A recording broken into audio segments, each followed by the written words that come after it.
Good morning, birds.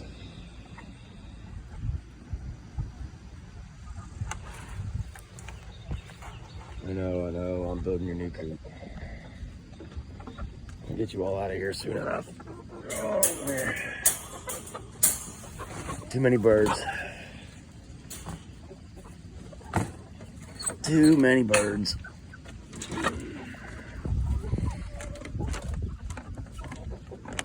Open. Okay. Birds. Lots of birds. Even more birds. So many birds. Good morning. I'm starting early today because it's too hot yesterday, so. And we made a boo-boo. We cut her too thick and then ended up pulling the saw head back before the blade stopped, and wah, wah, wah. We popped the blade off. And it was hot, and I got frustrated, and I said, screw it. I went in the house, went to bed early, got up, got some coffee, let the birds out. We got a breeze today, which isn't bad, or at least this morning anyway, but it's still supposed to be, 107 today. So we're going to get out here and get started early today. And tomorrow we're going to slide this blade out. No damage to the blade that I can see. You may ask why I cut it so thick. I'll tell you why. Because I don't really have a huge market for live edge white oak slabs out here. I've got a bunch of them sitting over there. They've been sitting there for 2 years. So honestly, I was just going to cut this thing down to the 8 inches thick that I needed, cut the boards out for the customer, and scrap the rest. Because I just don't have a huge market for live edge white oak. It's pretty, just doesn't really sell that much out here. So I didn't feel like stacking up extra boards. I wanted to just knock this order out real quick so I could get to the pine.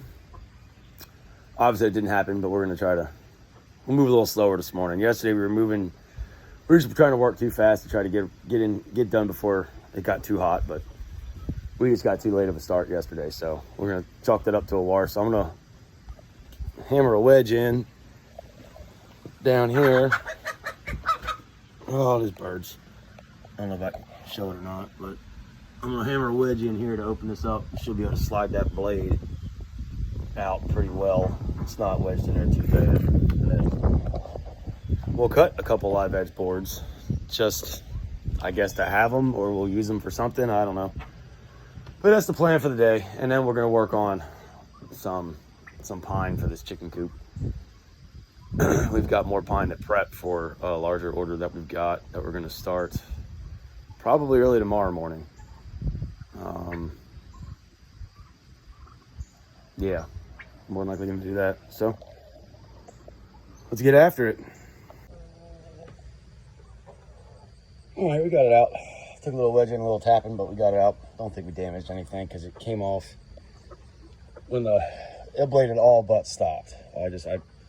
I got stuck on this knot right here and had to trim it.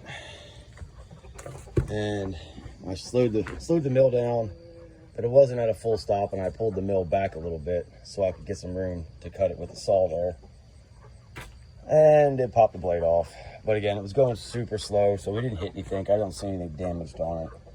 So we got her back in, we got her torqued. We got to get all these birds out of here. I don't know what they're wanting from me. I ain't got no food for them this morning. Oh, somebody's mad this morning. So we're gonna bump it up a bit. We're gonna cut. I think we'll figure it out. All right, order finished. That's awesome. That went pretty well this morning, and it's not got awful hot yet, so it worked. He only ordered 12, but I'm giving him 13. And yes, this top one is thicker than the rest. It was the last board that was there. He's gonna plane all these down to like 3/4 of an inch. Anyway, I cut them all at 1 inch. There's one board that's kind of questionable with the sapwood on it, so we're gonna give him the extra one at no charge. Besides, I'm not gonna do much with that board anyway. The head won't go down any lower to cut it any thinner. So that's just, I can't do nothing with it. The customer could use it. Even if he uses all 13 and only pays for 12, you know what? That's just good customer service. This is what we do. You know, some places may not do that, but small business like this, it's all about customer service and helping people out when you can. But the next thing I know I gotta do, because I noticed this yesterday, because I had that pretty heavy log on the front, is this front tire looked a little low. So we're gonna check the tire pressure in this morning. I think we need to add a little air to her. The other side's got a plug in it, because I had a nail a couple months ago. And I know don't plug steer tires, but it's a tractor. It's not like I'm going all the way, you know, it doesn't go on the road. It should be okay, and it's holding air. So, and I don't have money for new tires. So, I don't have power running in that shed. It runs from the house. One thing we always need to check in the summertime, which I'm glad I did, is under that cover, there's a wasp nest. And I just sprayed the crap out of it. There are a bunch of them on there. Don't ever stick your hand underneath that thing without looking first. Glad I did, because there's about 5, 6 of them on there. We're gonna let that dry for a few minutes. And then we'll reset. The GFCI just tripped, which it does sometimes.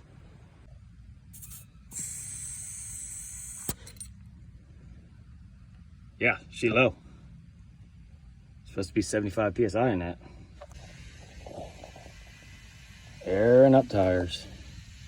Some of you may ask why I'm not using this. It's because the battery's dead. I don't have another one. So it works well, but I think for some reason it gets bounced around in the toolbox and gets turned on and the battery goes dead. I can never keep batteries in this thing for some reason. So I just deal with the somewhat accurate other one, you know, one that I just showed. So I don't know how much I trust them, but hey, is what it is. We gotta put some air in this sucker and get back to work.